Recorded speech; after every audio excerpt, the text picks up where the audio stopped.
باشیم هر دو یاری وفادار باشیم هر دو دلبر و دلدار باشیم هر دو یاری وفادار باشیم هر دو ها قدر روزه وزیم میکنی یار بیا یار بیا یار ها قدر روزه وزیم میکنی یار بیا یار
باشیم هر دو یاری وفادار باشیم هر دو هم قدر روزه وزیم میکنی یار بیا یار بیا یار هم قدر روزه وزیم میکنی یار بیا یار بیا یار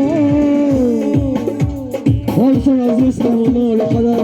اینا لازم کارونه را تطبیم و نظر خاصاصا قربان شما ملیکه رو با خیلی بحثال کنم و شما شما مایدون دارد مرحبا توی مبارک شما دل بسالا قربانی نفسای دینا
وای جوره جان بیاد مبارک باشد وای رجبی جان بیاد مبارک باشد گیردی خونه تا بیست و قدارک باشد گیردی خونه تا بیست و قدارک باشد